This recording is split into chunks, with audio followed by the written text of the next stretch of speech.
Assalamualaikum warahmatullahi wabarakatuh. Alhamdulillah alladzi tatimmu shalihat salatan wa salaman ala sayyidina Muhammad sayyidis sadat wa ala alihi wa ashabihi an-nujum an-nayyirat. Allahumma salli ala sayyidina wa maulana Muhammad wa ala ali sayyidina Muhammad walhamdulillahi rabbil alamin. Rabbi israh li sadri wa yassir li amri wahlul 'uqdatam min lisani yafqahu qawli. Ikhwa fillah rahimakumullah, rekan-rekan semuanya, penikmat ma'dubatullah, penikmat Al-Qur'anul Karim yang dirahmati Allah Subhanahu wa taala. Semoga duduk kita pada pagi hari ini dipastikan menjadi amal saleh kita yang kemudian kita mendapatkan kefahaman akan Al-Qur'anul Karim, dan kelak ia akan menjadi syafaat kita saat kita dibangkitkan dari alam kubur. Amin Allahumma amin. Rekan-rekan semuanya yang dirahmati Allah Subhanahu wa taala, kita melanjutkan kajian surat An-Nazi'at.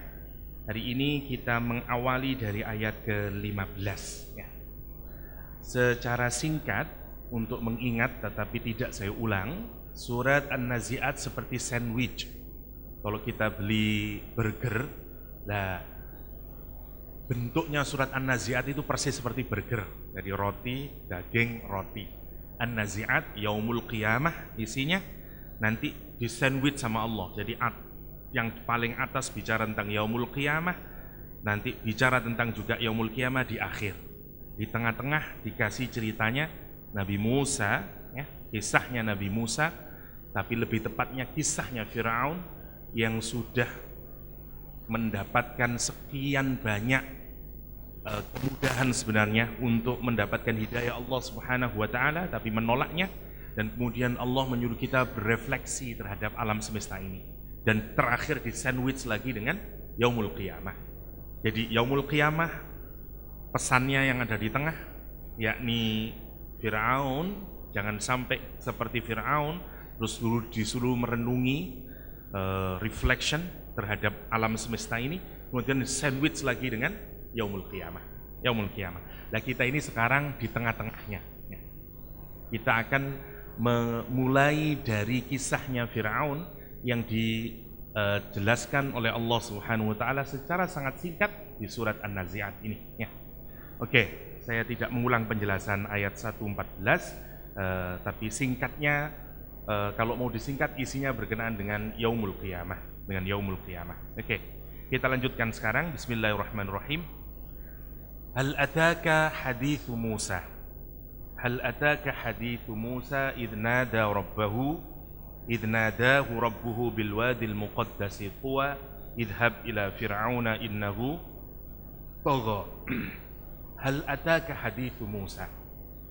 Tidakkah telah datang kepadamu Muhammad sallallahu alaihi wasallam hadithu Musa, kisahnya atau ceritanya Nabi Musa alaihi salam.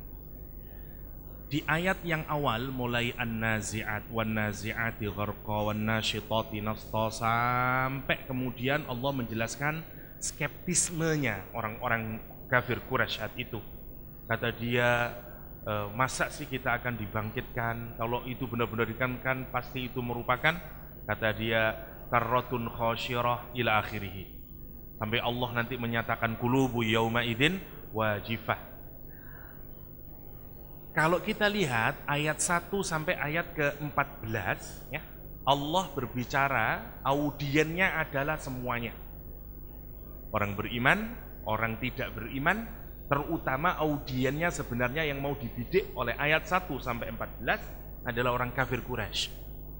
Akan tetapi di ayat yang ke-15 tiba-tiba switch ya, berpindah dari yang pertama berbicara ke audiennya kepada kafir Quraisy, sekarang kepada Nabi Muhammad SAW.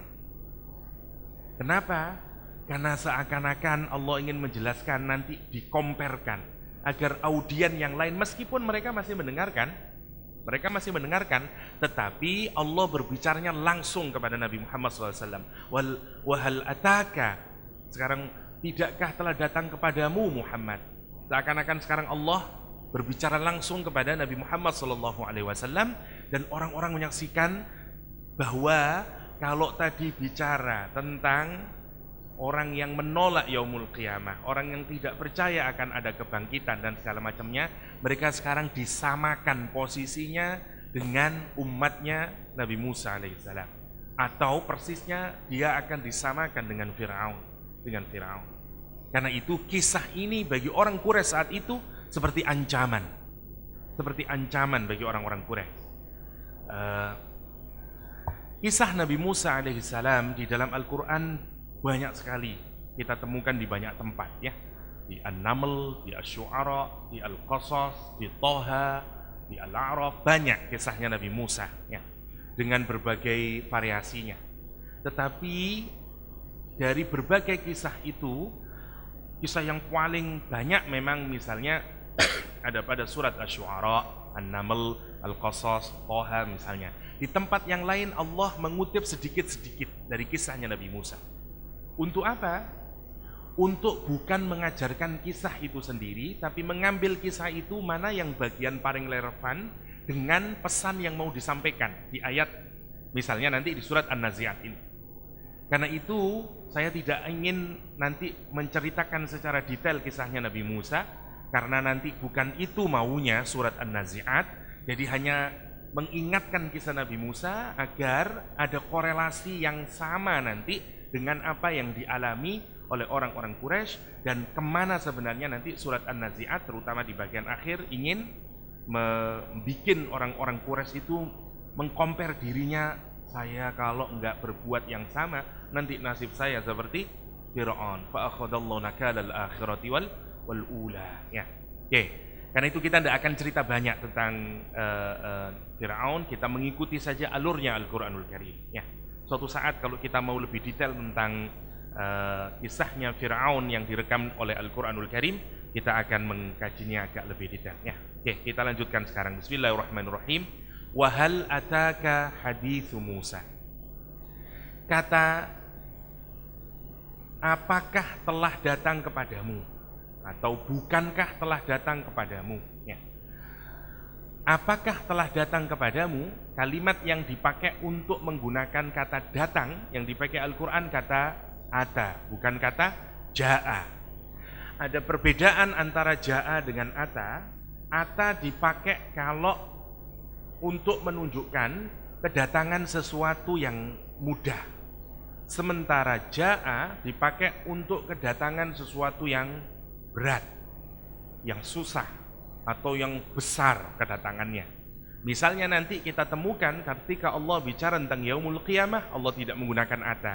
Fa idza ja'atit tammah, tammatil kubra ya.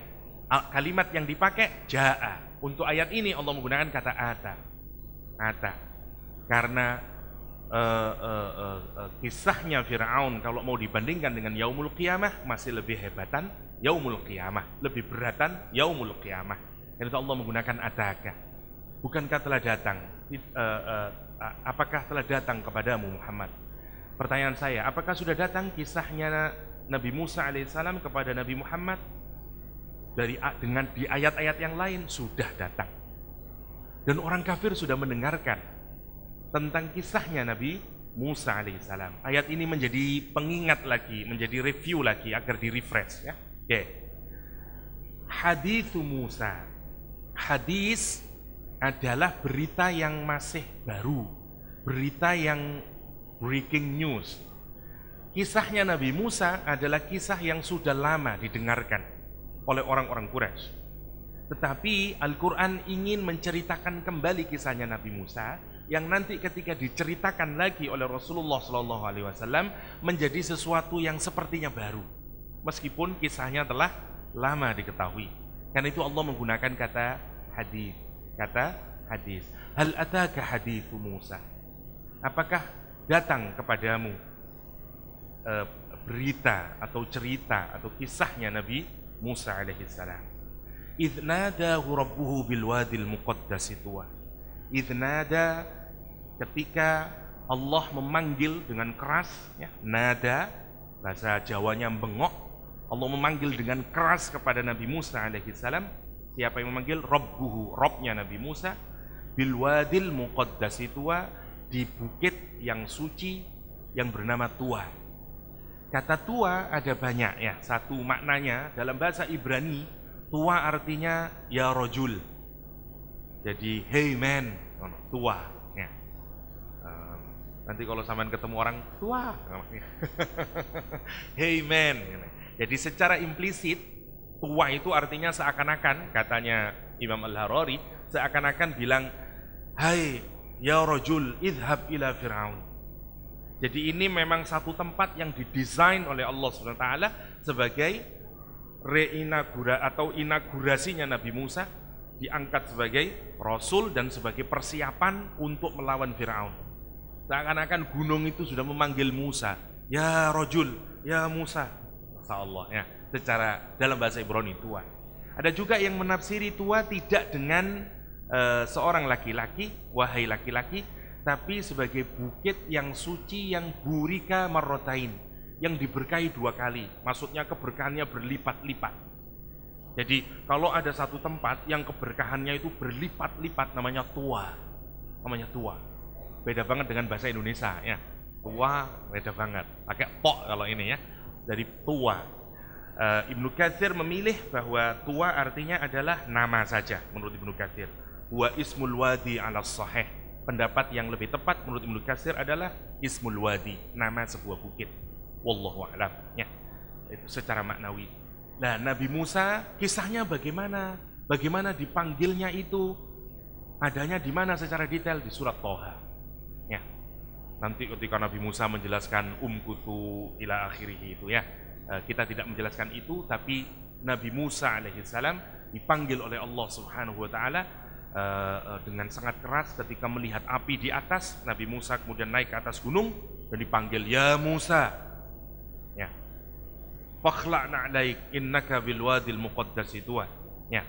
Wa ana ikhtartuka fastami' lima yuha innani anallah la ilaha illa ana fa'budni wa aqimis salata li dzikri, terus sampai percakapan itu di mana Allah mengajari Nabi Musa, ngasih amunisi kepada Nabi Musa untuk nanti siap berangkat melawan Fir'aun. Idhab, setelah selesai, jadi lihat kisah yang detail bagaimana kisahnya idnadahu rabbuhu bil wadil muqaddas itu tidak diceritakan di An-Nazi'at. Kisah detailnya diceritakan di surat Thaha, kita lanjutkan, atau di surat An-Naml juga ada. Idhab ila fir'auna innahu tagha. Setelah pertemuan dengan Allah ini, Allah memerintahkan Nabi Musa alaihissalam untuk idhab ila fir'aun innahu tagha. Pergilah kepada Fir'aun, innahu, sesungguhnya Fir'aun, tidak ada keraguan sama sekali, dia adalah seorang taghut. Tagha ya. Tagha yang menarik untuk kita pikirkan adalah kata tagha kalau jenengan masih ingat, dipakai oleh Al-Quran untuk menggambarkan air laut yang naik ke atas daratan karena meluber air lautnya sehingga dia naik ke atas daratan. Inna lamma taghal ma ya. Inna lamma taghal ma hamalnakum fil jariyah, kata Al-Quranul Karim, karena airnya naik. Posisi air laut selalu berada di bawah daratan mestinya. Tapi ini enggak, lautnya sampai naik sehingga meluber sampai ke daratan. Karena itu tagha dipakai untuk pernyataan kalau ada sesuatu yang menerjang batasnya. Kalau ada gelas, kemudian saya isi air terus-menerus sampai airnya meluber kemana-mana, namanya tagha. Allah menciptakan kita dan sekaligus Allah bikin aturan untuk kehidupan kita. Yang ini boleh, ini tidak boleh. Ada syariah yang harus kita patuhi. Kalau ada orang yang menabrak aturan itu tanpa peduli, hingga hidupnya meluber kemana-mana karena dia bermaksiat terus, mengkufuri Allah, berbuat syirik, semua kemaksiatan dan kezaliman dia lakukan, namanya tagha. Persoalannya yang menarik di sini adalah, ya, jadi tagha itu apa saja? Pertanyaannya, keterlaluannya Fir'aun itu apa saja? Dibikin terbuka oleh Allah. Allah cuma bilang innahu tagha. Yang benar untuk kita pikirkan, orang itu biasanya keterlaluan tidak semua. Ya, misalnya kamu keterlaluan dalam hal apa? Misalnya sholatnya yang sering menabrak-nabrak, tapi urusan puasa bagus banget misalnya, urusan zakat bagus banget misalnya. Tapi untuk Fir'aun Allah bikin terbuka, innahu tagha. Kenapa? Karena ketauhutannya Fir'aun hampir ada seluruh pada sisinya. Dalam dosa, Fir'aun puncaknya orang yang taghut dalam hal berbuat dosa. Dalam hal kesyirikan, Fir'aun adalah puncaknya orang yang berbuat keterlaluan dalam hal kesyirikan. Sampai dia mengaku kalau orang lain masih mensyirikkan benda, mensyirikkan sekutu-sekutu yang lain dari Allah SWT misalnya. Tapi Fir'aun mengaku dirinya ana rabbukumul a'la. Dia bahkan mengaku sendiri sebagai nabinya. Segala macamnya. Dia yang membuat policy untuk membunuh setiap bayi laki-laki dari kalangan Bani Israel atau orang-orang Yahudi. Kengerian mana lagi, kezaliman mana lagi, kemaksiatan mana lagi yang lebih tagha daripada kemaksiatannya Fir'aun. Dan itu Allah mengambil contoh Fir'aun, innahu tagha. Tetapi sekarang jenengan renungkan, ketika Allah menceritakan kisahnya Nabi Musa di surat An-Nazi'at, yang seakan-akan Allah berbicara langsung kepada Nabi Muhammad SAW, siapa lagi yang mendengar ini? Orang kafir Quraisy. Orang kafir Quraisy ketika Allah menyatakan wal ataka hadisu Musa idh nada rabbahu bil wadil muqaddasi tuwa idhab ila fir'auna innahu tagha, itu di pikiran mereka itu seakan-akan siapa yang dikritik? Orang Quraisy.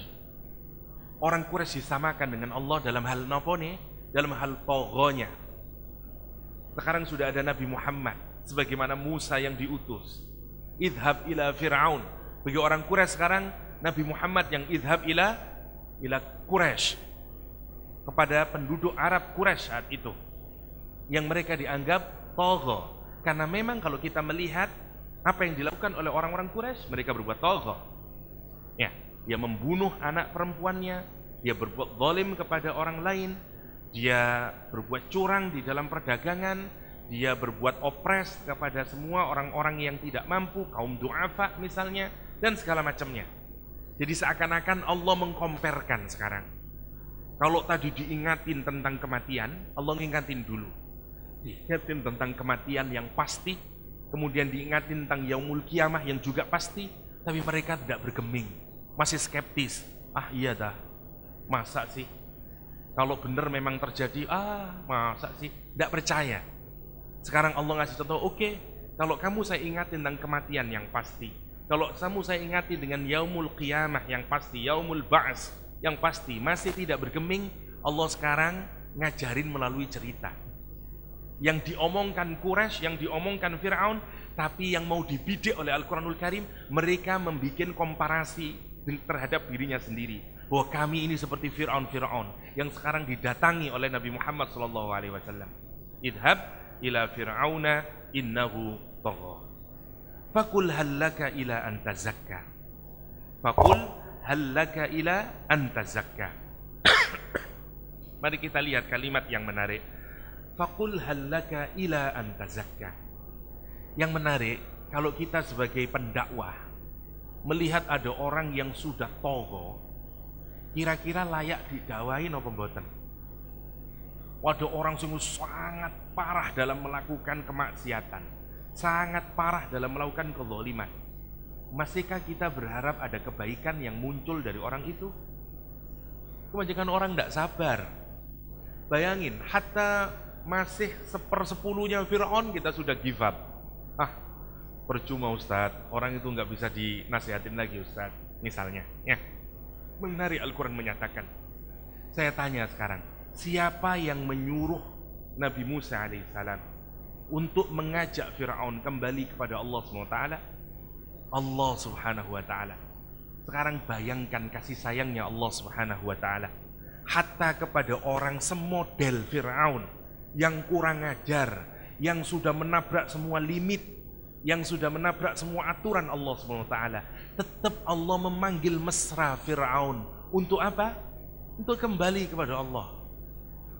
Kalau kita bukan Fir'aun, okelah mungkin kita berbuat maksiat, maka pasti Allah memanggil kita agar kita kembali kepada Allah Subhanahu wa ta'ala. Karena itu bagi para da'i, bagi orang-orang yang menyeru ke jalan Allah Subhanahu wa taala. Tidak ada alasan kita tidak mendakwai orang lain hatta orang itu sudah bergelimang dengan dosa.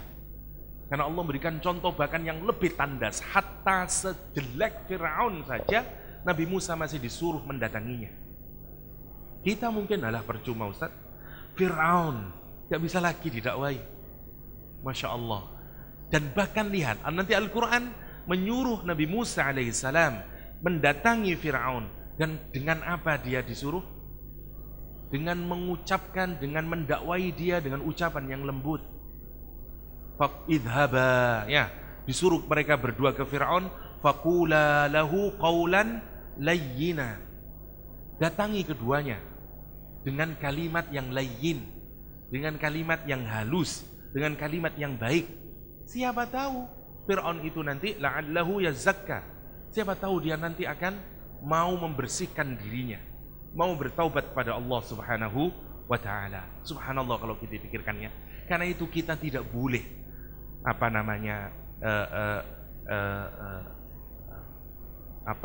give up atau putus asa dari meraih ampunan Allah Subhanahu wa taala.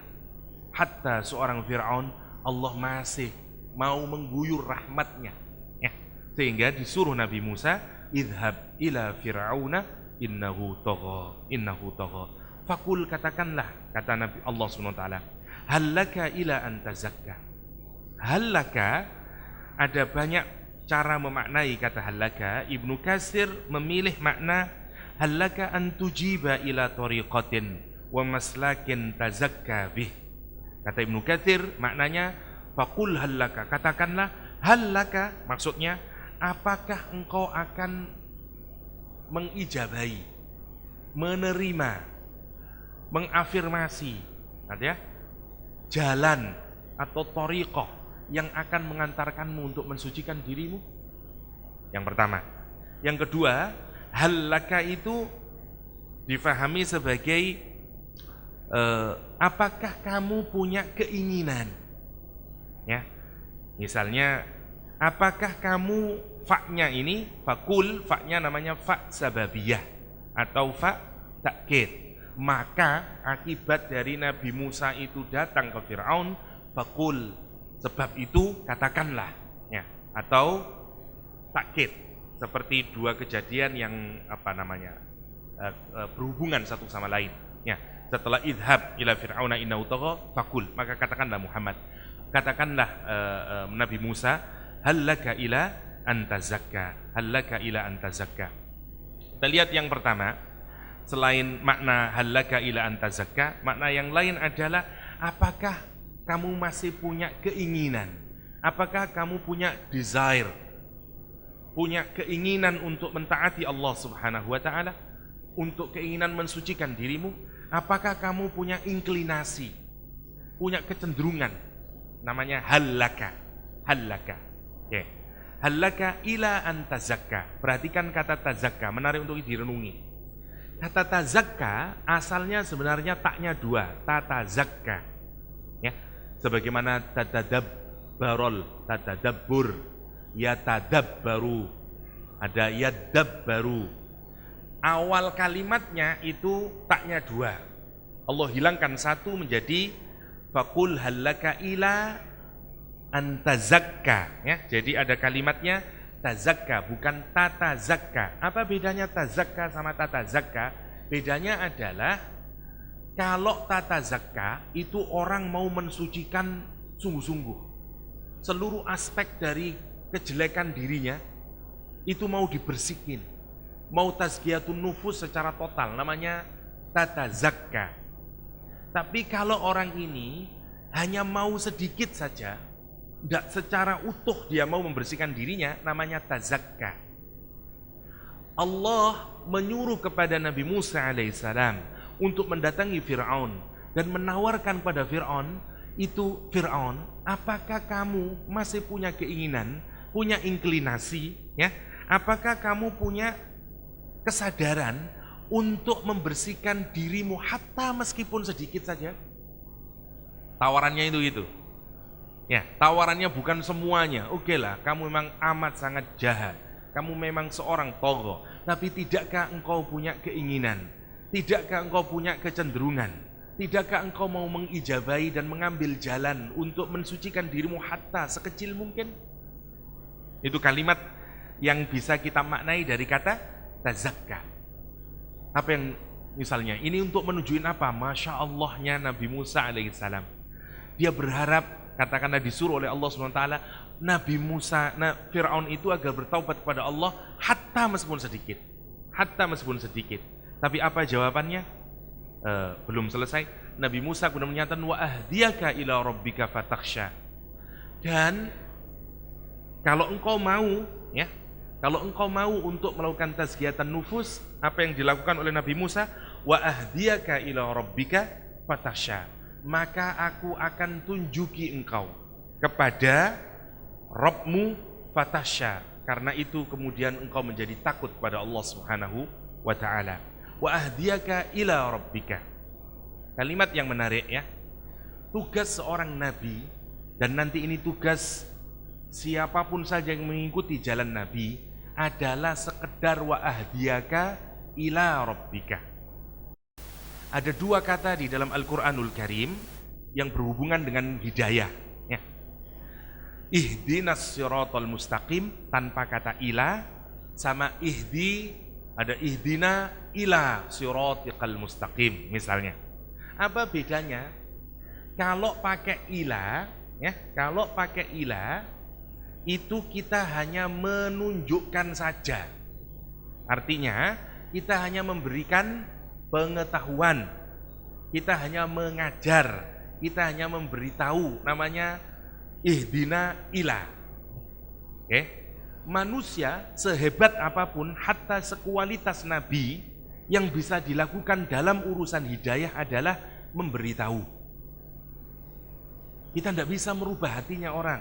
Kita tidak bisa membuat orang dapat hidayah dari Allah SWT.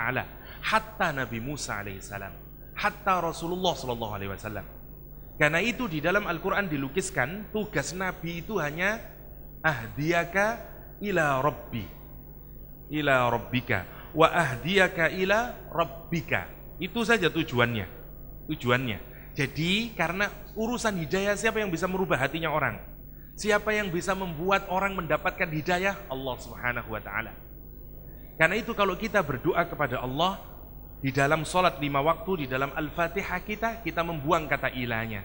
Ihdinas siratal mustaqim. Kenapa? Karena kita tidak hanya meminta pengetahuannya. Karena kalau dibuang huruf ilahnya, ihdinas siratal mustaqim, kita mohon ya Allah, kasih saya ilmu tentang hidayah sehingga saya tahu mana yang baik, mana yang benar. Yang kedua, mampukan saya ya Allah untuk sampai ke hidayah itu. Temani saya Allah untuk sampai di hidayah itu. Bersamai saya Allah untuk sampai di hidayah itu. Berikan saya kemampuan ya Allah untuk sampai di hidayah itu. Namanya ihdinas siratal mustaqim. Kenapa? Karena yang paling sering dari diri kita adalah bukan karena kita tidak tahu. Kita sudah tahu, cuman kita tidak punya kemampuan untuk bisa melakukan. Kita didera oleh perasaan yang malas untuk bisa melakukan. Kenapa orang muslim berbuat maksiat? Apakah karena mereka tidak tahu bahwa itu maksiat? Tahu. Persoalannya adalah mereka menjadi tidak mampu untuk tidak meninggalkan maksiat. Karena itu kita berdoa terus menerus kepada Allah, ihdinas siratal mustaqim. Kalau ihdina ilas siratal mustaqim sudah tahu. Ya. Yang menjadi persoalan adalah bukan ihdina ilas siratal mustaqim. Yang menjadi persoalan adalah ihdinas siratal mustaqim persoalannya. Ya. Karena itu lihat, hatta Nabi Musa alaihissalam tujuannya adalah ihdina ilas siratal mustaqim. Wa ahdiyaka ila rabbika. Wa ahdiyaka ila rabbika. Itu tugas Nabi dan tugas semuanya kita dalam dakwah. Kita ini hanya memberitahu. Karena itu jangan terlalu bergagah diri. Itu alhamdulillah Ustaz, itu saya yang mengislamkan. Enggak. Yang merubah hati orang adalah Allah Subhanahu wa taala. Satu, apa sih hikmahnya? Kenapa kita ini hanya posisinya wa ahdiyaka ila rabbika? Satu, kita tidak kegeeran dalam dakwah. Karena sesungguhnya yang merubah hati seseorang adalah Allah SWT. Yang kedua, kita tidak juga putus asa kalau berdakwah. Saya sudah lama Ustaz mendakwah Indonesia, tapi dia tidak bisa. Kita bisa putus asa kita itu. Tapi kalau kita menyadari yang bisa kita lakukan hanyalah memberikan seperti iklan saja kita ini. Yang menggerakkan hatinya untuk membeli itu Allah Subhanahu wa taala. Tapi tugas kita bikin iklan, sebaik mungkin kita bikin iklan. Ya. Itu tugasnya dakwah.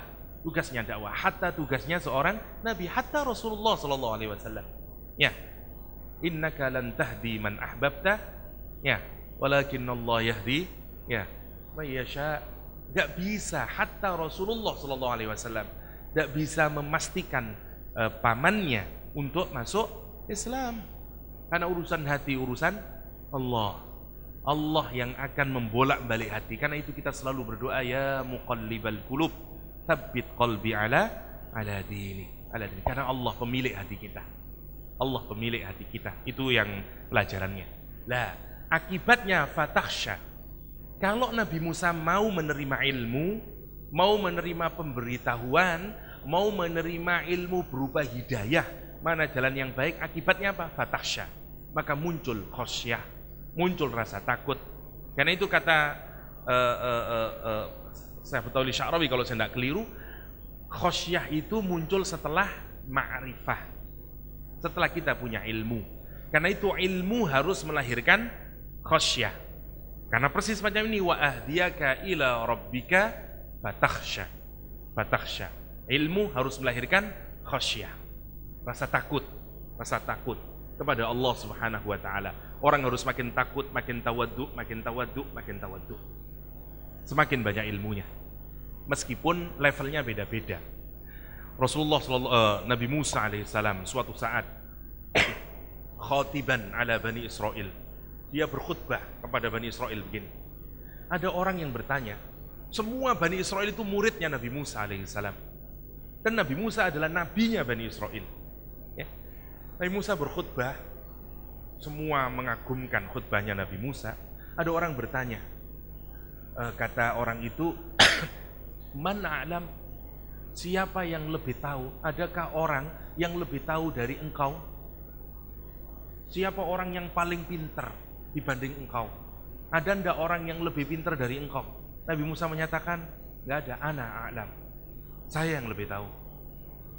Pertanyaan saya, kalau secara logika benar napa mboten Nabi Musa alaihissalam? Bener, wong memang Nabi Musa paling alim sebani Israel. Ndak ada lagi, wong dia nabinya Allah Subhanahu wa taala. Ya. Tapi Allah mengkritik Nabi Musa alaihissalam. Allah menyatakan, enggak, fil ardi, kata ada abdun a'lamu minka ya Musa. Ada hambaku yang jauh lebih alim dari engkau wahai Musa. Siapa dia? Nabiullah Khidir, yang nanti disuruh oleh Nabi Musa, oleh Allah SWT, Nabi Musa untuk bertemu Nabi Khidir. Di mana? Di Majma' al-Bahrain, ya, di pertemuan dari dua lautan. Ya. Suatu saat kita akan bicarakan itu, tapi menarik. Lihat, untuk kualitas Nabi, hatta yang semacam itu tidak boleh. Kalau untuk kualitas manusia, boleh ngoten niku. Kalau kita semuanya boleh. Guru sama muridnya, kamu itu ya, waduh males belajar. Bagaimana kamu bisa pinter? Contoh saya, contoh gurumu ini. Gurumu bisa pinter kayak begini, tidak seperti kalian ini. Ya, boleh-boleh aja. Apa itu dosa? Mboten nopo-nopo. Karena memang kenyataannya bagaimana, wong gurunya misalnya sudah master, muridnya masih belum sarjana, ya mesti aja gurunya lebih pinter. Dan tidak salah. Tapi untuk akhlaknya Nabi tidak boleh. Subhanallah. Karena dia model, karena dia role model. Hatta tidak boleh. Tidak boleh, ya. Karena itu nanti disuruh bertemu dengan Khidir, ya. The Green, bertemu dengan sang hijau, ya. Menarik. Namanya aslinya Balia, ya. Nama aslinya. Orang Bani Israel yang diberi oleh Allah ilmu khusus, ya. Dinamakan Khidir kenapa? Karena idza jalasa, kalau dia duduk di tanah yang tandus, nggak ada tanaman yang bisa tumbuh, atau di tanah yang putih, misalnya memang sangat tidak bisa tumbuh, itu nanti bergetar, ya, dan kemudian di belakang Nabi Khidir itu muncul tanam-tanaman. Ya. Jadi ibaratnya kalau sampai nonton film-film zaman sekarang itu, kalau diinjaknya terus muncul daun-daunnya, ya, rumput-rumputnya. Karena itu orang menamai innahu sumya, karena itu kemudian dinamain Khidir. Ya. Yang hijau, ya, the green. Jangan bayangkan hulek, ya, hulek kan hijau, enggak, ya. Oke, kita lanjutin. Fakul hallaka ila anta zakka. Karena itu sekarang lihat, Allah mengingatkan sekarang Bani Israel. Allah mengingatkan kaum Quraisy, telah datang kepadamu Rasulullah SAW. Posisinya sama dengan posisi Musa kepada Bani Israel. Kamu Bani Israel, kamu Quraisy, orang-orang Quraisy, ya ma'syara Quraisy, kamu sama dengan Fir'aun. Karena kamu juga berbuat tagha. Sekarang pilihanmu, Muhammad Sallallahu Alaihi Wasallam telah datang kepadamu, dan Nabi Muhammad menawarkan hidayah kepadamu. Wa ahdiyaka ila rabbika fatahsya. Apa yang kamu lakukan sekarang? Jadi meskipun yang diceritakan Nabi Musa, tapi dalam kesadarannya orang-orang Quraisy, dia mengkritik orang-orang Quraisy. Kita yang membaca Al-Quran, meskipun kita membaca ini sebagai kisahnya Musa, apa yang harus ada dalam kesadaran kita? Allah mengkritik kita. Allah juga mengkritik kita. Karena kita juga berbuat tauhid dalam beberapa level. Entah berapa derajat ketauhidan kita, entah 0, sekian persen, atau 1%, atau 10%. Ya, karena semua kita melakukan kesalahan. Pilihannya sekarang adalah, apakah kita mau menerima wa ahdiyaka ila rabbika, dan kemudian fatahsya, dan kemudian khosyah. Karena itu khosyah adalah rasa takut yang muncul karena kita mendapatkan ilmu. Karena itu orang punya ilmu harus muncul rasa takut. Kalau ada orang punya ilmu tapi tidak muncul rasa takut, dia bukan ilmuwan. Subhanallah, menarik dalam Al-Quran. Siapa orang yang paling alim yang diceritakan bertemu Nabi Musa tadi? Khidir. Bagaimana Allah mengenalkan Nabi Khidir? Bukan inilah Profesor Dr. Al-Allamah, boten. Siapa cara Allah mengenalkan?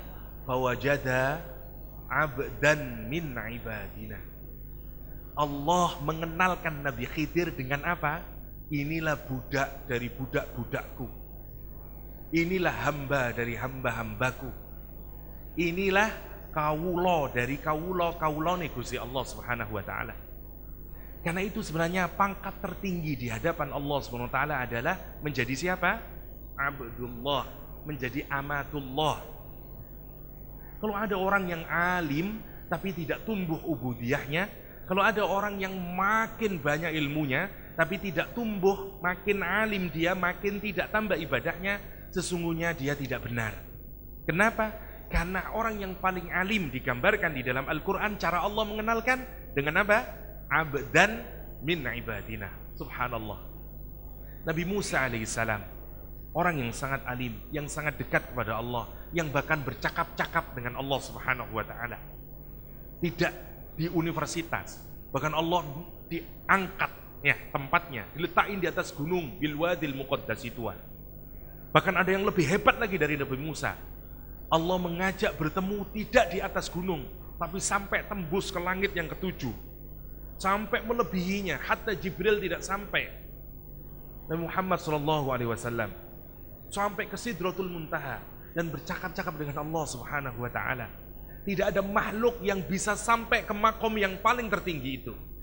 Bagaimana Allah mengenalkan Nabi Muhammad saat di tempat yang paling tertinggi itu? Subhanalladzi asra bi'abdihi. Karena itu pangkat yang paling tertinggi yang kita rindu-rindukan adalah menjadi Abdullah. Menjadi Abdullah. Kalau bertambah ilmu tapi kok mboten tambah sae ibadai, bukan tambah sae ubudiyai marang pangeran, itu tanda ilmu kita enggak manfaat. Karena itu kita bermohon kepada Allah, Allahumma inna na'udzubika min ilmin la yanfa, la yanfa. Ilmu yang enggak ada manfaatnya, enggak ada gunanya. Enggak ada gunanya. Karena itu harus kita pikirkan, semakin kita tambah ilmu, ubudiyah kita semakin baik, khosyahnya semakin baik. Karena itu lihat, hidayah digandengin sama khosyah. Wa ahdiyaka ila rabbika fatahsya. Fatahsya. Kita tidak akan punya khosyah kalau tidak punya ilmu.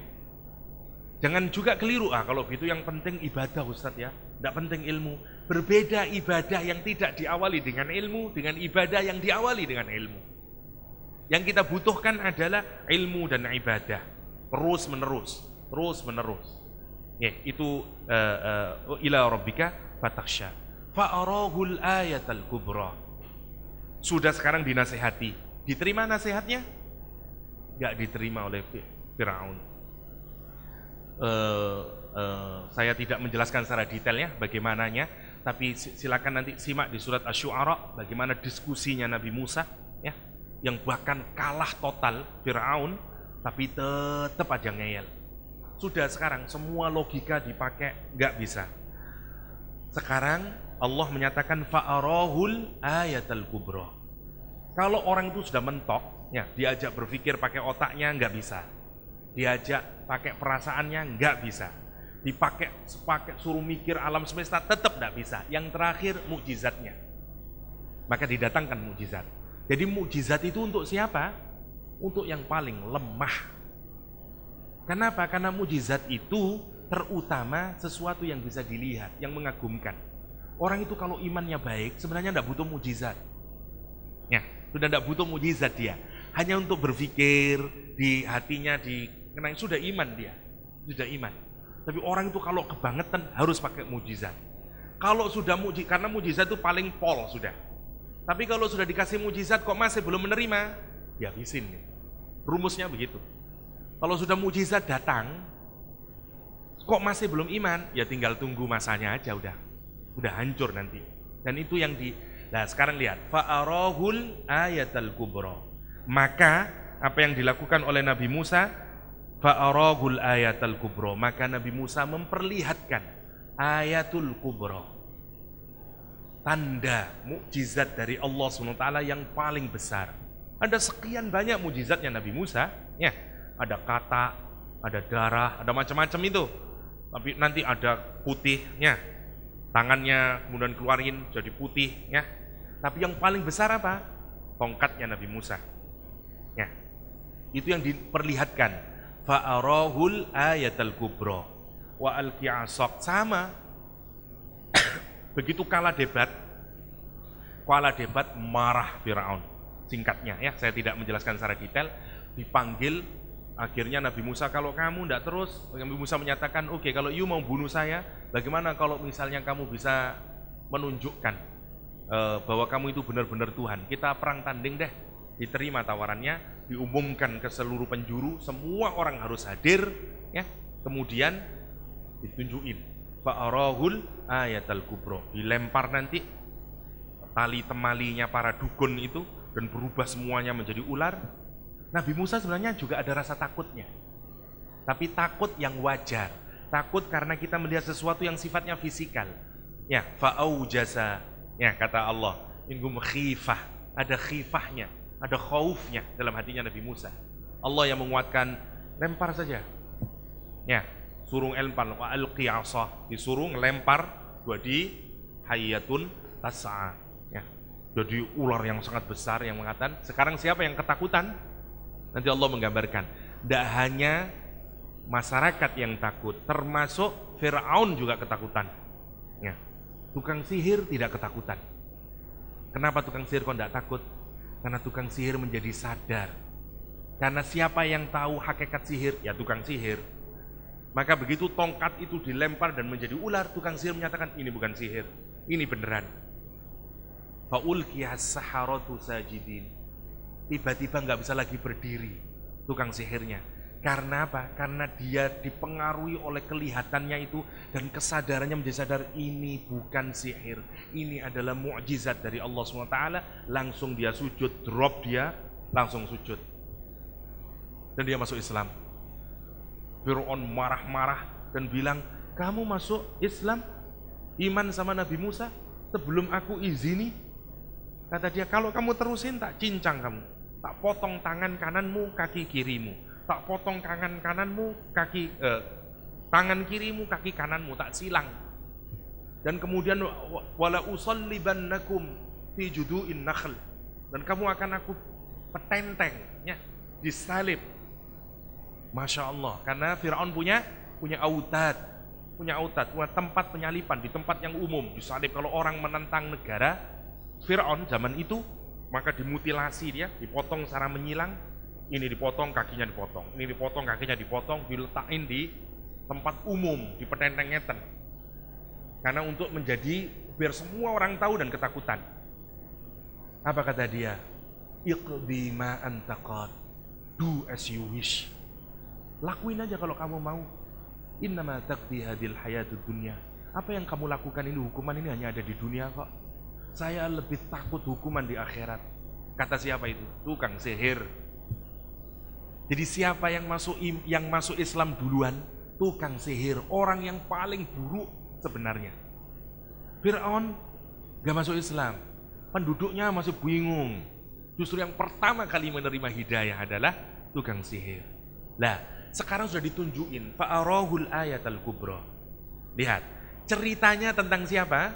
Nabi Musa mengeluarkan ayatul kubra. Ya, ayat tanda Allah atau mukjizat, al-kubra menjadi sifatnya ya.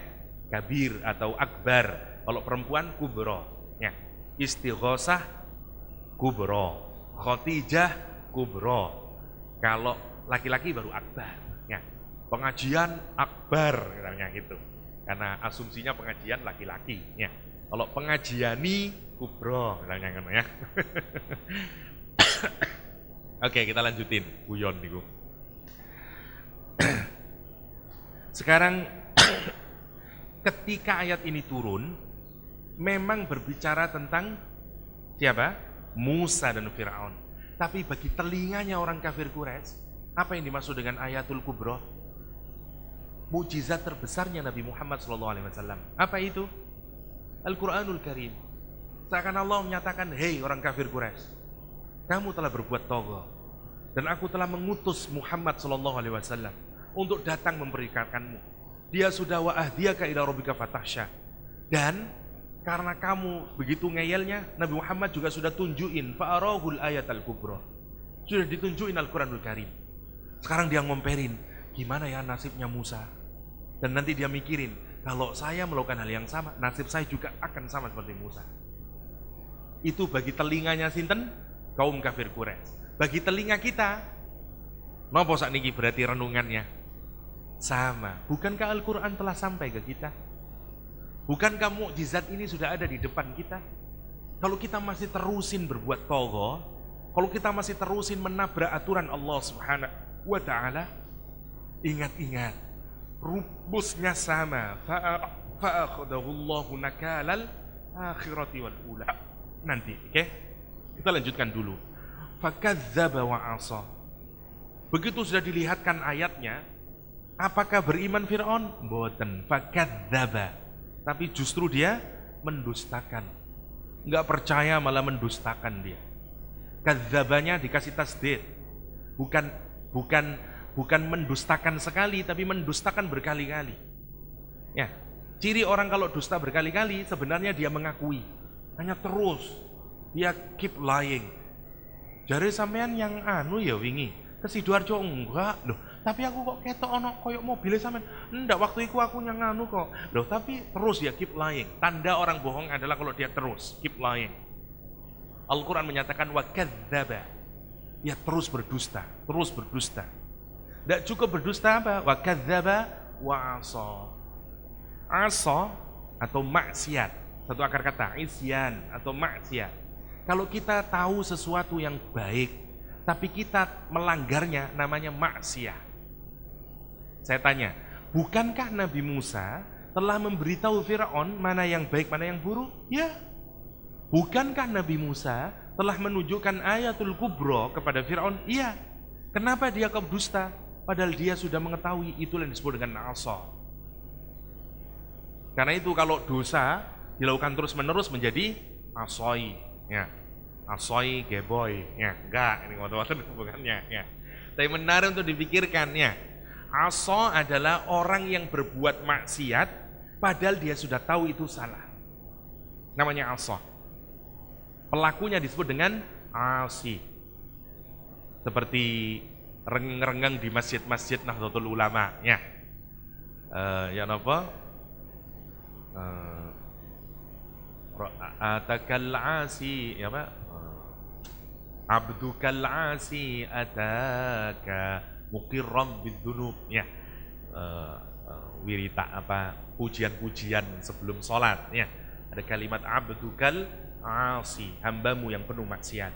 Asi, orang yang berbuat maksiat, padahal dia tahu itu merupakan kejelekan. Satu. Apa bedanya dengan fasik? Orang fasik, orang yang sudah berbuat baik, tapi kemudian stop.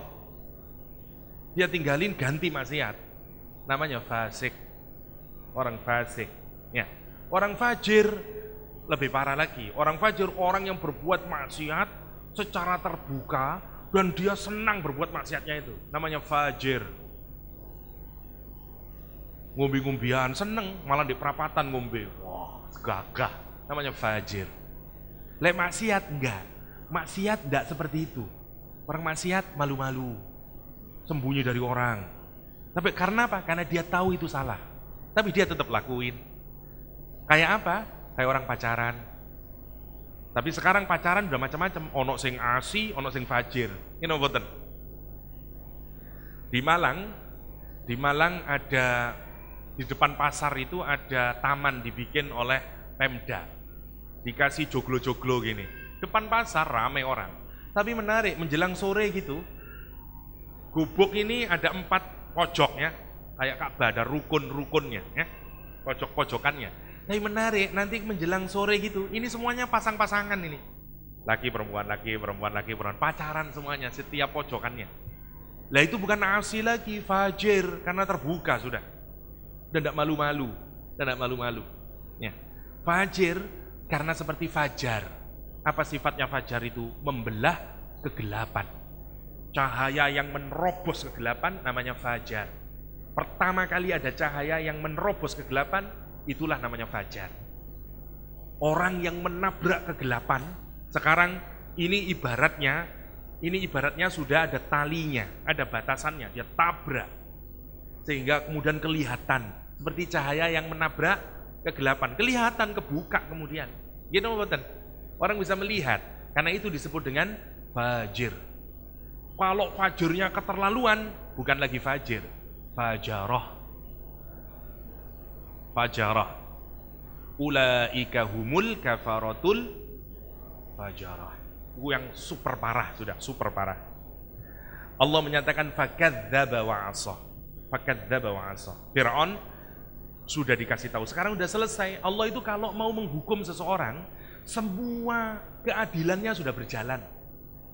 Enggak langsung dihukum, enggak, sudah semuanya berjalan. Nasihati sudah, mukjizatnya sudah, semuanya sudah. Ya udah mentok kalau kayak begini. Tinggal dipenyet aja, Bun. Kita lihat sekarang. Ila rabbika fatakhsha farahul ayatal kubra fakadzdzaba wa 'asha thumma adbara yas'a. Makna yang pertama, adbara yas'a itu, adbar itu dari kata dubur, ya, ke belakang. Kalau orang berbalik ke belakang, yas'a sambil cepat. Seperti yas'a itu dari kata sa'i.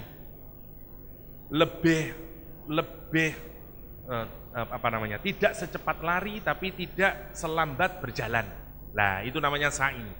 Sa'i itu antara lari dan jalan. Di tengah-tengahnya itu namanya sa'i. Okay?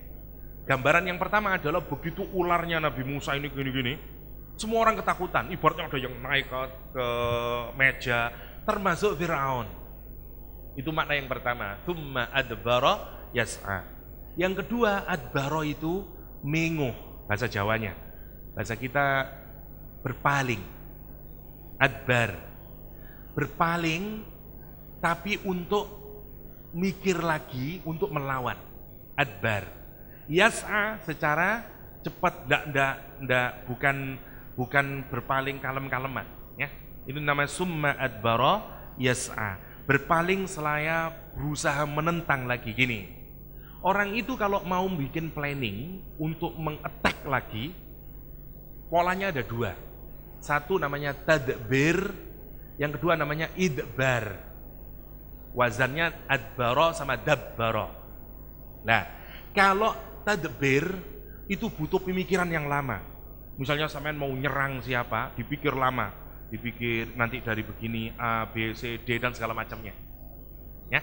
Tapi kalau kita mau bikin planning, ya, bikin mengorganisasi sesuatu untuk melawan tapi cepat, namanya idbar.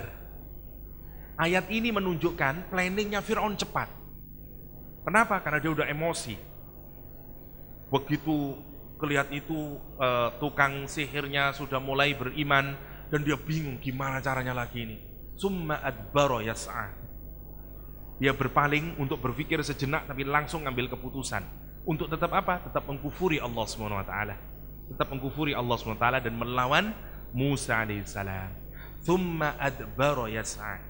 Ngapain terus kemudian Nabi Musa Fir'aun setelah dia adbara yas'a fahasyara fanada. Maka dia paksa sekarang Musa harus dibunuh. Tapi sebelum dibunuh, karena Musa pinter, Nabi Musa menyatakan, oke, kita perang tanding dulu. Maka dikumpulkan semua tukang sihir yang hebat-hebat di seluruh negeri. Yang pertama, dikasih iklannya. Kalau sekarang semua media suruh nyebarin, ya, big match, kira-kira gitu ya. Tukang sihir lawan Moses, ya. Wah, big match paling besar. Dan setiap tentaranya Nabi Musa diperintahkan untuk mengetuk setiap pintu warga negara Mesir saat itu. Pastikan mereka hadir ke tempat. Itu yang di kalimatnya dipakai oleh Al-Quran, fahasyara fanada. Fahasyara, mereka dikumpulkan. Hasyara itu ngumpulin, biasanya digunain untuk ngumpulin binatang. Kalau kita mau mengumpulkan binatang namanya hasyara, karena dipaksa untuk bisa bersama-sama. Kenapa? Karena binatang tidak mau dikumpulin bersama-sama, kecuali bebek. Ya. Tapi kalau dicampur tidak mau. Tidak mau, bebek sama apa, tidak mau.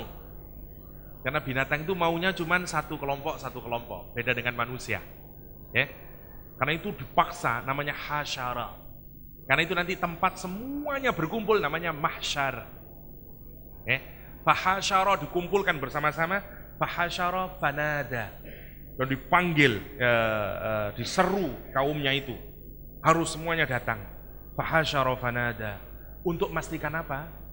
Mastiin karena sekarang begitu habis kejadian, ya, nanti orang-orang sudah mulai berpikir, ini Fir'aun ini kayaknya bukan Rob beneran. Sekarang mereka mulai goyah dan berpindah kepada Nabi Musa alaihissalam. Fir'aun ketakutan, karena itu mereka dikumpulin lagi dan dipaksa untuk apa? Untuk mengecek, ibaratnya kamu masih percaya sama saya bahwa saya adalah ana rabbukumul a'la. Faqala ana rabbukumul a'la. Dan Fir'aun memastikan saya yang masih Rob, yang ngatur kamu. Karena sebagian sudah mulai goyah kepada Nabi Musa alaihissalam. Fa'akhadahu Allahu nakalal akhirati wal ula. Nanti gimana endingnya? Sudah diperingatin berbagai macam, tetap saja Allah mengakhiri ceritanya Nabi Musa di surat An-Nazi'at ini. Fa'akhadahu Allahu nakalal akhirati wal ula. Maka Allah mengazab nanti. Mengazab siapa? Fir'aun, ya, dengan azab yang di akhirat dan azab di dunia ini. Nakal, kata ukubah atau azab, ya. Nakal itu arti awalnya sebenarnya adalah ikatan yang biasanya diikatkan ke kaki para tahanan. Kalau ada tahanan, kalau Anda masih ingat tahanan Guantanamo, teroris-teroris yang ditahan oleh Amerika itu, yang tidak jelas sebenarnya apakah dia teroris atau enggak, pokoknya ditahan sama Amerika, itu kakinya dikasih gelang begini, kemudian diikat dengan rantai, sehingga kakinya tidak bisa berjalan cepat karena dia diikat. Terus kakinya orang ini diikatkan ke kakinya orang lain, sehingga kalau dia tarik satu semuanya berjalan bareng-bareng. Itu namanya nakal. Atau sudah kayak begini, diikat begini terus dipaku ke tembok, sehingga orang itu tidak bisa kemana-mana. Namanya nakal. Allah menggambarkan secara grafis bahwa orang yang sudah mendapatkan Nabi dan Rasul diperingatin, sudah melihat mukjizat, tapi kok tetap saja tidak mau taat kepada Allah Subhanahu wa taala, nasibnya seperti Firaun. Dia akan mendapatkan azab sebagaimana prisoner, sebagaimana tahanan, ya, yang tidak bisa kemana-mana. karena dia dikepung oleh azabnya Allah Subhanahu wa taala. Sekarang rasakan bagaimana orang Quraisy mendengarkan ini. Dia sudah datang Nabi Muhammad, sudah ditunjukin Al-Qur'anul Karim. Kalau you tetap sebagaimana Fir'aun, fa akhadahu Allahu nakalal akhirati wal ula. Ini ancaman. Dan Allah berbicara dengan Nabi Muhammad SAW. Tapi telinganya orang kafir Quraisy mendengarkan ini. Ini ngeritik kita ini. Ya, ngeritik kita. Dan itu caranya Allah untuk memukul orang-orang Quraisy. Sama dengan kita. Kalau kita baca ayat ini, jangan berhenti di orang Quraisy.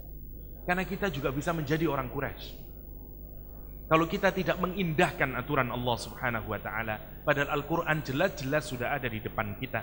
Kalau kita terus bermaksiat kepada Allah, padahal para ulama, para kiai, para pewaris Nabi telah memperingatkan kita dengan dakwah-dakwahnya, tapi terus saja bermaksiat, ingat, fa akhadahullah nakalal akhirati wal ula. Inna fi dzalika la'ibratan liman yakhsha. Kata Allah, inna fi dzalika, sesungguhnya ada keraguan sedikit fi dzalika, di dalam kisah ini la'ibrah. Ada ibrah. Ibrah itu menarik ya. Ibrah itu dari kata ubur ya.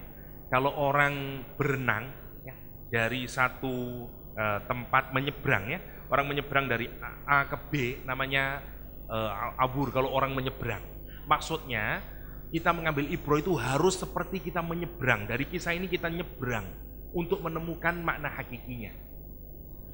Misalnya abaratil ain, kata orang Arab. Kalau mata kita ini ada batasannya. Tapi kalau kita mau menangis ya, sampai kemudian air mata kita keluar dari batasan mata ini karena menitikkan air mata, namanya orang Arab nyebut abaratil ain. Airnya beribrah. Kira-kira begitu. Maksudnya inna fi dzalika ibrah, kalau kita mau mikirin kisah ini, kita harus nyebrang dari kisah ini. Ojo mikirin cuman Musa, Fir'aun, enggak. Cari di seberang itu. Nasib kita kayak apa? Padahal kita sudah ada Al-Qur'an.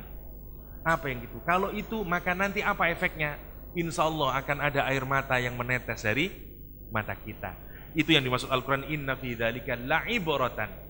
Bagi siapa yang bisa mengambil ibrah, limai yakhsha, bagi orang yang punya rasa takut pada Allah Subhanahu wa taala. Bagaimana dengan nasib orang Quraisy?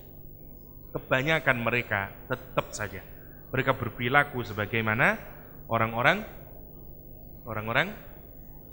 Bani Israel ya, sebagaimana Fir'aun. Mereka tetap saja. Allah kemudian mengingatkan sekarang, inna fi dzalika la'ibratan liman yakhsha. Kata Allah Subhanahu wa taala di ayat selanjutnya, a antum asyaddu khalqan amis samaa'u banaha. Kata Allah, sekarang dipikirkan, udah mulai diperingatin di awal pakai logika, dikasih tahu tentang hari kiamat, masih belum. Sekarang dikasih tahu cerita masa yang lalu agar orang bisa mengambil pelajaran. Sama ibu biasanya gitu, kon terus noyo. Lek sampai kon terus gak gelem sadar-sadar nduk, kon iling ta. Wak kaji iku biyen, biyen ngene-ngene, tapi terus ya apa akhirnya? Kita sering. Kita nasihati orang dengan ngasih contoh. Sama, Allah SWT mengajari kita dengan ngasih contoh, dengan kisahnya Musa dan Fir'aun. Ya, sekarang tinggal satu. Udah selesai semuanya, sekarang Allah nyuruh kita menggunakan otak kita sekarang terakhir. Untuk ngawasin alam semesta. Kata Allah SWT, a antum asyaddu khalqan amis samaa'u banaha. Kata Allah SWT, apakah kalian, kata Allah SWT, asyaddu khalqan, yang paling kuat penciptaannya, yang paling hebat konstruksinya, katakanlah ya, apakah kamu yang paling sulit penciptaannya?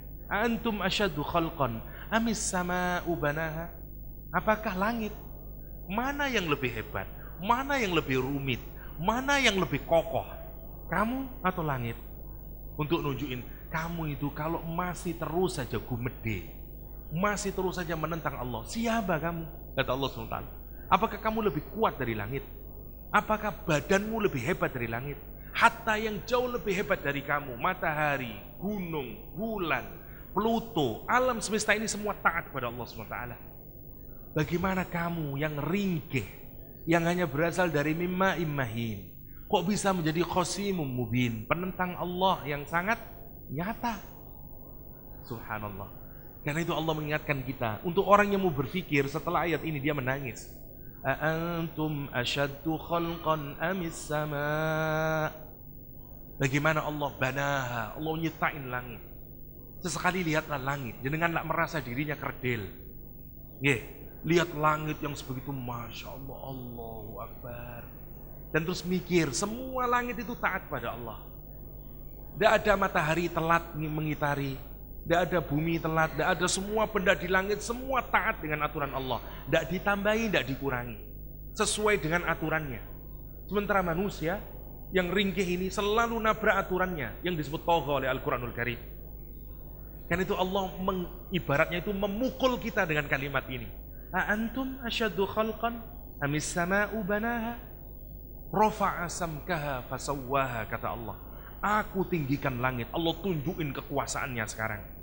Agar kita ini menjadi kecil. Kalau kita menyadari kekerdilan kita, kekecilan kita, maka kita akan mudah taat pada Allah SWT. Kata Allah, rafa'a samkaha, aku tinggikan samkaha sampai ke yang paling tertinggi. Jadi gini, kalau bumi, kata para ulama itu ada bumi ya, bumi, terus ada langit ini, memang mereka tidak mengenal Big Bang ya, tapi gambarannya menarik. Jadi startnya dari bumi, terus ini ditinggikan begini, yang paling tertinggi itu namanya samak, samkaha tadi, samkan, jadi yang paling tertinggi ini. Kalau ngukurnya dari bumi ke atas, namanya samkan. Tapi kalau dari atas ke bawah, ya, kalau dari atas ke bawah namanya amqan. Biasanya kita ngomong amik, fi bahrin amik, dalamnya lautan. Terus pun jenengan ngukure dari atas ke bawah, ya toh? Mosok ngukur dalam, nanti jangan kayak orang Madura, ya. Ngukur tingginya tiang bendera, ya. Dirobohin sama Pak Habibie, ya. Disalin sama Madura, itu bukan tinggi Bapak Bi, panjang ya, itu Madura ya, guyonannya begitu.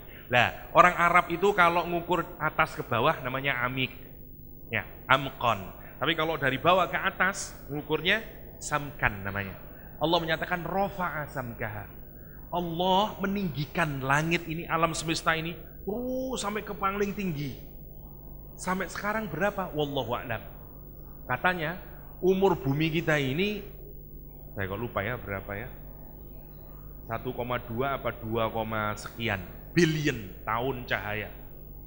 Jadi mulai biyen itu pun modote mulai awal dijadiin sampai sekarang. Paling ujungnya itu namanya samk. Kalau kita taunya dari mana samkahanya itu? Dari teropong. Mana bintang yang paling terjauh itu kita anggap yang paling tertingginya. Ya, itu namanya peak-nya di situ. Peak-nya di situ. Itu yang dilukiskan Al-Qur'an, rafa'a samkaha. Allah nunjukin expanding universe, Allah nunjukin betapa. Dan kalau kita ngelihat itu, jenengan sesekali lihat itu, lihat dokumentari film bagaimana Allah nyiptain alam, itu menarik karena membuat kita menjadi kerdil. Ya Allah, kono opo-opone aku ini. Betapa kecilnya diri saya.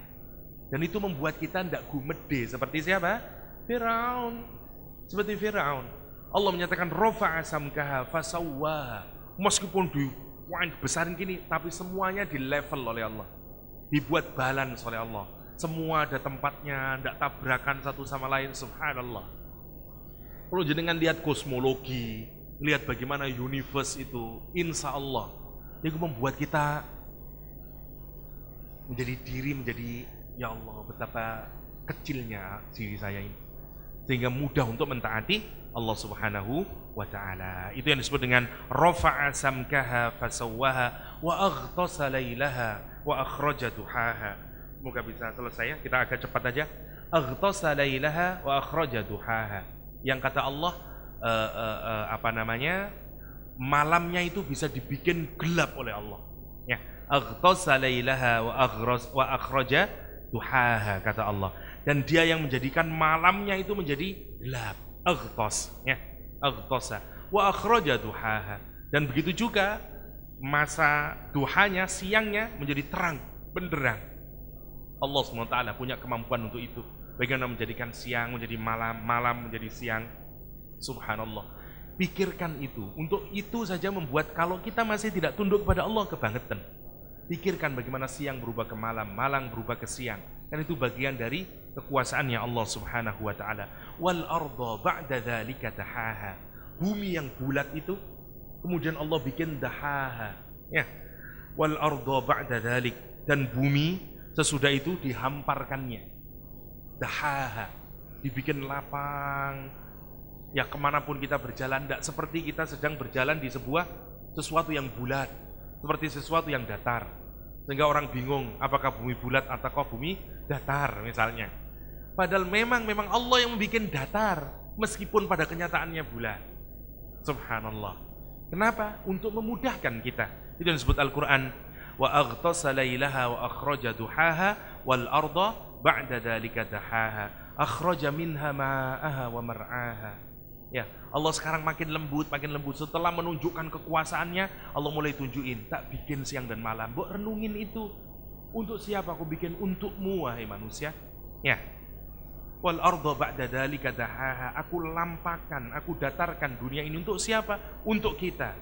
Akhraja minha ma'aha wa mar'aha. Dan aku tumbuhkan, aku keluarkan darinya, dari bumi apa? Airnya. Wa mar'aha. Masya Allah. Allah tuh tumbuhkan tumbuh-tumbuhannya. Tempat mar'a itu satu tempat yang nanti tumbuh-tumbuhan, namanya mar'a. Ya. Allah tumbuhkan, ada tempat yang tidak ada tanam-tanaman, ada yang ada tanaman, yang sana bisa nandur apel, yang sini pepaya, yang sana Masya Allah, itu namanya mar'a. Malang bisa tumbuh apel, Surabaya tidak tumbuh apel. Ya. Dan segala macamnya itu mar'a. Allah yang bikin begitu itu. Allah yang akhraja minha ma'aha wa mar'aha wal jibala arsaha. Dan Allah juga bikin gunung arsaha yang seperti menjadi pateknya bumi, dipancangkan oleh Allah. Ya, kayak kita bikin tenda agar tendanya tidak bergerak-gerak kemana-mana terus dipatek. Nah, patek tenda itu namanya arsaha. Jadi gunung itu dibikin Allah semacam itu, kayak dilemparkan, dibikin pek, nah, dia tidak bisa bergerak lagi. Itu namanya wal jibala arsaha. Dan gunung-gunung yang dipancangkannya dengan teguh. Mata'an lakum wa li an'amikum. Kata Allah SWT, itu semuanya untuk apa sih? Aku bangun dunia alam semesta ini sampai terus aku kembangkan sampai yang paling tertinggi. Aku bikin malam dan siangnya. Aku keluarkan air dan tanam-tanamannya. Aku datarkan buminya. Semuanya itu untuk apa? Untukmu. Jangan kamu pikir Allah itu sebagai maha pendendam. Karena habis nyerita Fir'aun, kok begitu ya, sudah dihancurkan. Padahal berkali-kali sudah didatangkan Rasul, sudah dinasehatin, sudah dikasih mukjizat, dan semuanya masih ngeyel. Allah ngingatin dengan sekarang. Allah ngingatin agar pikiran kita ini, Masya Allah, ditarik sana, ditarik sini oleh Allah. Agar apa sih? Agar mau tunduk kepada Allah SWT.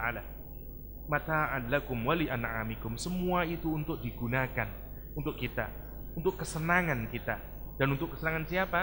Wa li an'amikum. Makhluk yang lain, binatang-binatang. Ya, setelah itu selesai. Udah mentok sekarang. Dah, Allah kemudian sekarang disandwich lagi dengan Yaumul Qiyamah. Diingatin lagi. Yaumul Qiyamah dikasih Fir'aun, setelah diingatin pertama Yaumul Qiyamah, kamu sekarang mau ngapain? Setelah saya kasih tahu tentang Yaumul Qiyamah, diingatin, jangan kayak Fir'aun loh, yang sudah dikasih tahu tapi tetap. Kan itu Allah ngingatin, pikirkan sekarang alam semesta ini. Semuanya ini diberikan oleh Allah untuk kesenanganmu. Karena itu sepanjang kamu masih diberi kesenangan dan waktu untuk hidup di dunia, mulailah mentaati Allah SWT. Terakhir di sandwich lagi, dikasih lagi tentang Yaumul Qiyamah untuk mengingatkan lagi. Kenapa sih? Karena yang membuat kita mau taat kepada Allah, untuk istiqomah taat kepada Allah terus menerus adalah, salah satunya adalah karena ingatan kita terhadap Yaumul Qiyamah. Karena kalau kita tidak ingat Yaumul Qiyamah, kita insya Allah malas beribadah dan mudah berbuat maksiat. Tanyain sama orang yang berbuat maksiat, ingatkah dia akhirat? Nggak ingat saat berbuat maksiat. Dan itu Allah ngingatin kita lagi. Kata Allah SWT, فَإِذَا جَاءَتِ الطَّامَّةُ الْكُبْرَى. فَإِذَا, maka ingatlah. Sekarang seakan-akan Allah ngingatin, look, kamu sudah saya kasih semua kebaikan di dunia, maka pilihanmu sekarang mau jadi Fir'aun atau mau mengikuti Nabi Musa alaihissalam, mau menjadi orang Quraisy atau mengikuti Rasulullah Shallallahu Alaihi Wasallam. Ya, kenapa? Karena tidak lama hidup itu. Kalau kamu masih menunggu-nunggu terus menerus, ngulur, apa kata Allah? Fa idza ja'atit thammatul kubra. Maka ingatlah nanti ketika datang at-thammatul kubra. Dhammah itu begini, kalau kita mengisi sesuatu sampai full, nggak ada celah setitik pun, namanya dhammah. Maksudnya ada jenis bencana yang kalau ditimpakan oleh Allah, nggak ada satu celah pun yang tidak kena bencana itu. Namanya dhammah. Bayangin, apa itu? Ya kiamat, kehancuran yaumul kiamah, yang tidak ada satupun benda, tidak ada satupun space, tidak ada satupun tempat yang tidak dihancurkan oleh Allah SWT, yang tidak mendapatkan azabnya Allah SWT, kehancuran pada saat itu. Itu digambarkan oleh Allah, fa idza ja'atit thammatul kubra. Menakutkan ya. Bagaimana yauma yatadzakkarul insanu ma sa'a. Pada hari itu, kalau sudah datang yaumul kiamah, apa yang terjadi pada dirimu? Yauma, pada hari itu yatadzakkar. Perhatikan kalimatnya. Kalau dulu Nabi Musa memperingatkan Fir'aun, taknya dibuang. Hallaka ila rabbika, dikasih apa? Anta zakka. Taknya satu. Sekarang yatadzakkar, taknya dimunculkan. Maksudnya bukan yadzakkar, tapi yatadzakkar. Apa maksudnya? Pada hari itu manusia ingat secara utuh. Ya Allah, kenapa saya kok begitu dulu ya? Padahal kalau begini, ya Allah, dia ingat semuanya. Tapi ingatan itu manfaat atau membuatan manfaat? Tidak ada manfaatnya. Ya, karena itu jangan sampai kita ini nemuin kayak begitu. Sungguh berbahagia, karena itu ada menarik. Ada orang yang disebut oleh Umar bin Khattab sebagai anjing. Tapi nanti kata Umar, sungguh aku lebih mencintai Umar bin Wahab al-Jumahi, lebih aku cintai daripada anak-anakku sendiri. Padahal awalnya dia sebut sebagai apa? Anjing, kata Umar bin Khattab. Selepas perang Badar, ketika umat Islam yang sedikit itu berhasil mengalahkan orang-orang kafir Quraisy di perang Badar, dan 70 pembesar orang Quraisy mati semuanya, tahanan orang Quraisy banyak di Madinah. Orang-orang Quraisy itu mikir-mikir. Ada dua orang, satu yang disebut dengan Sayyidul Qaum, namanya Sofyan bin Umayyah, orang kaya, kedudukannya top. Sofyan bin Umayyah. Yang kedua namanya Umar bin Wahab al-Jumahi. Mereka duduk berdua mikir-mikir, lah iya, kok kenapa ya kita kok bisa kalah perang Badar itu? Memang kurang ajar Muhammad itu, gini. Apa kata Umar? Demi Lat Uzza, kalau seandainya, kata dia, ada yang membayari hutang-hutangku dan ada yang merawat istri dan anak-anakku, maka sungguh aku akan pergi ke Madinah dan akan aku bunuh Muhammad.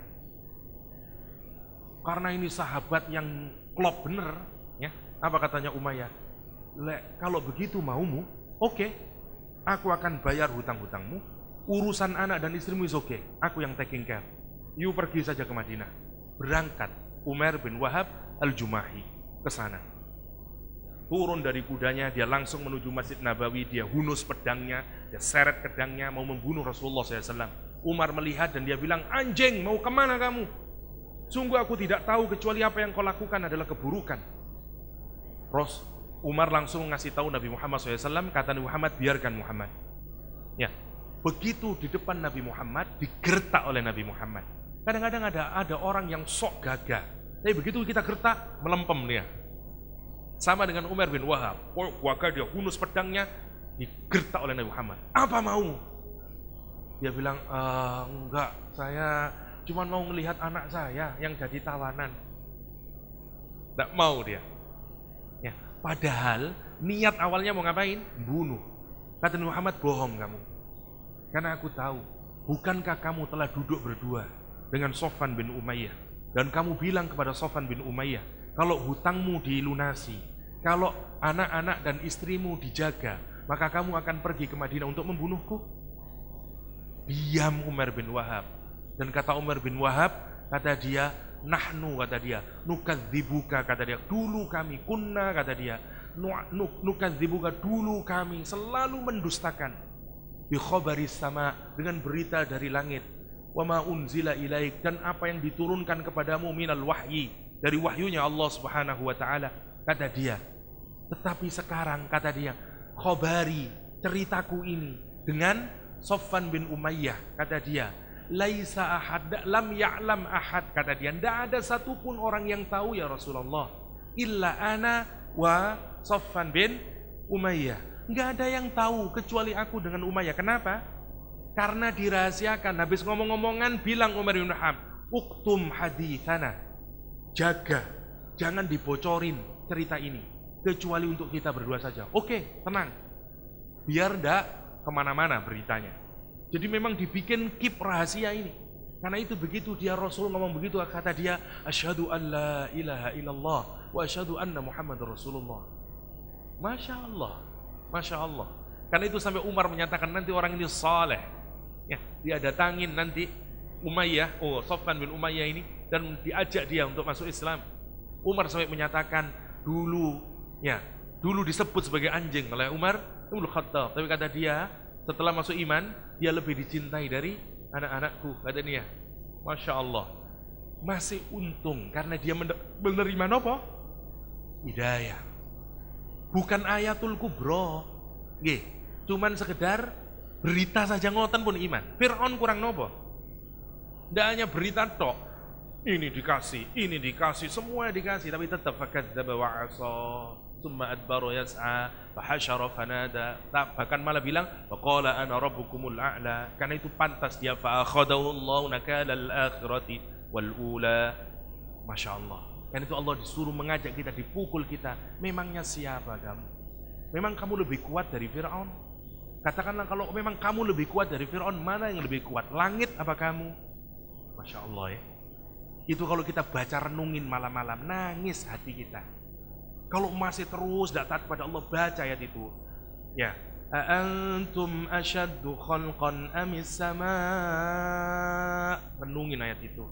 Kalau kita masih tidak taat pada Allah, siapa kamu hei Yahya? Sekuat apa kamu Yahya? Kok berani-beraninya mentaati Allah? Bukankah sudah ada Fir'aun yang memiliki seluruh Mesir, punya sekian banyak kekuatan, dia berakhir dengan seperti itu. Siapa kamu Yahya? Apakah kamu lebih kuat dari langitnya Allah Subhanahu wa taala, yang hatta matahari, bulan, semua benda langit taat pada Allah? A'antum asyaddus sama banaha, kata Allah Subhanahu wa taala, rafa'a samkaha fasawwaha ila akhirih. Masya Allah. Karena itu mumpung kita dikasih waktu, Allah mengingatin. Sebelum apa? Sebelum fa idza ja'atit tammatul kubra, sebelum datang azab yang melingkupi, azab yang mengenai apapun saja. Fa idza ja'atit tammatul kubra, kata Allah Subhanahu wa taala, ya. Yauma yatadzakkarul insanu ma sa'a. Pada hari itu manusia sadar, pada hari itu yatadzakkar, dia mengingat masa terhadap apa yang telah dia lakuin. Percuma, boten wonten manfaatnya sekarang. Saat kenapa dia sadar? Karena wa burrizatil jahimu liman yara. Karena saat itu burrizat itu kalau saya ngambil sesuatu kemudian saya letakin di depan. Awalnya tidak kelihatan tapi saya letakin, ini loh namanya burrizat. Wa burrizatil jahim. Sekarang neraka jahim diletakkan di depan orang itu, liman yara, dan orang bisa melihat. Menarik kalimatnya. Neraka jahim diletakkan di depan orang itu bagi siapa? Bagi orang yang bisa melihat. Kenapa? Kok liman yara?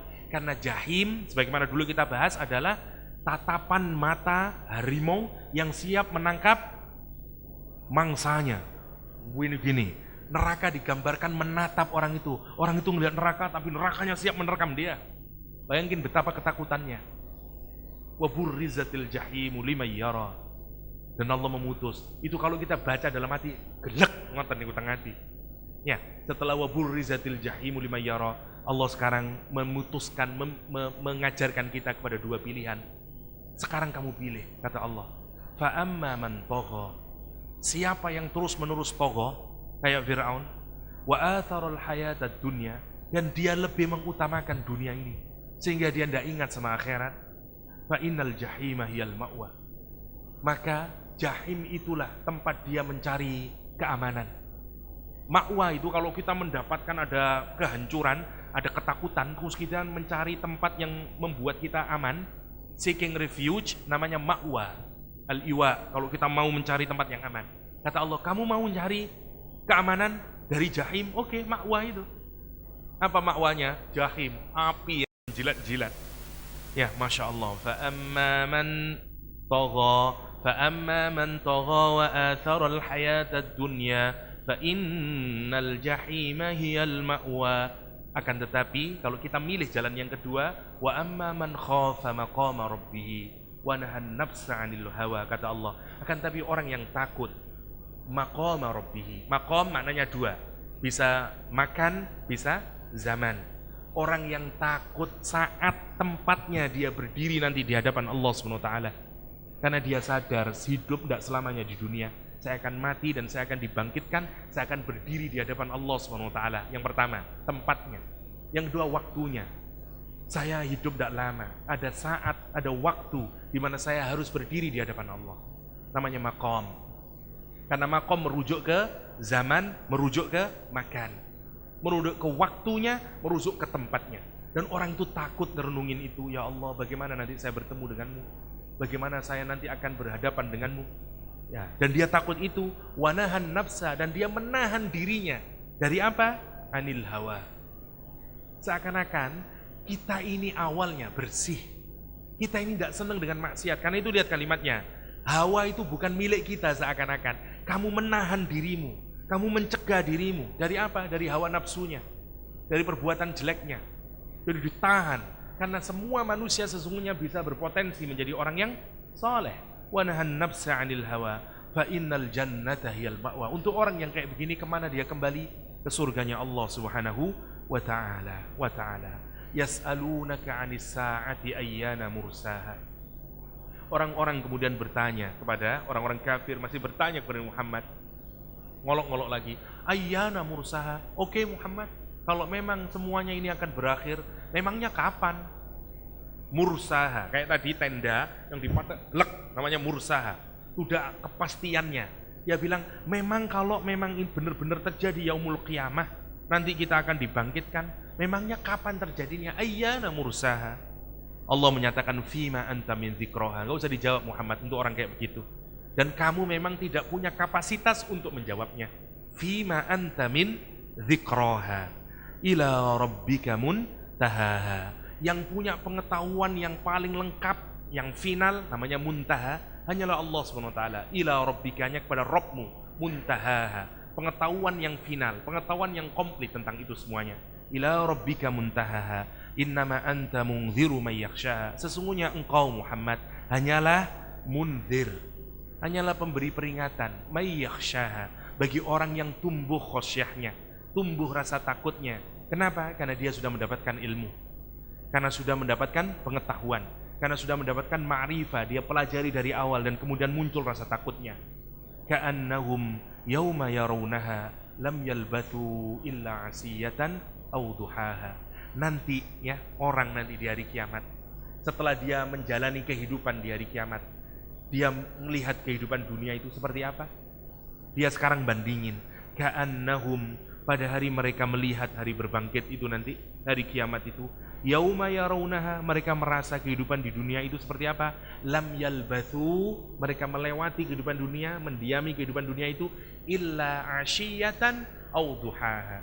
Asyiyatan itu mulai matahari sunset, ya, mulai mau menjelang mau maghrib sampai nanti maghribnya selesai, itu sunset, ya, itu namanya asyiyah. Duhaha, duhaha itu mulai matahari keluar, ya, sampai nanti menjelang mau zuhur. Jadi kira-kira seperti setengah hari saja hidup di dunia itu, atau kurang dari itu, sepertiga hari, hatta tidak sehari pun. Nanti kalau kita sudah di akhirat, kita mikir-mikir, Masya Allah, seperti orang di dunia dulu ya, betapa cepatnya hidup di dunia itu. Hatta orang berpikirnya tidak satu hari, cuman setengah hari. Betapa ruginya kita yang setengah hari itu kalau tidak kita benar-benar jaga untuk mentaati Allah Subhanahu wa ta'ala. Betapa celakanya kita kalau waktu yang hanya setengah atau sepertiga hari itu kita isi dengan maksiat kepada Allah Subhanahu wa taala yang akan berakibat kepada masa yang selama-lamanya dalam kehinaan dan berada dalam jahimnya Allah Subhanahu wa taala. Semua kita digolongkan orang-orang yang digambarkan di ayat ini, khafa maqama rabbih wa nahan nafsa 'anil hawa. Yang kelak rumah kembali kita adalah fa innal jannata hiyal ma'wa, dan dijauhkan kita semuanya oleh Allah SWT dari menjadi orang-orang yang tagha, yang kemudian kemana dia tempat kembalinya, fa innal jahima hiyal ma'wa. Kenapa? Karena hidup ini singkat, hidup hanya sekedar illa asyiyatan au duhaha. Itu saja yang bisa saya sharingkan, waktunya sampun jam 10. Semoga ada manfaatnya. Hadanallahu iyyakum ajma'in wa sallallahu ala nabiyyina Muhammadin wa ala alihi wa sahbihi wa sallam walhamdulillahi rabbil alamin. Assalamualaikum warahmatullahi wabarakatuh.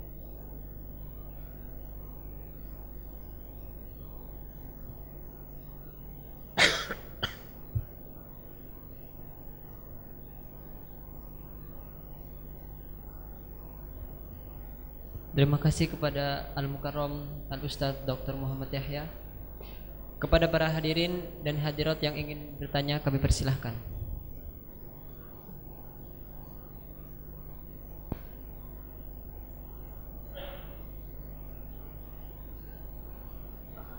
Enggak ada kayaknya ini.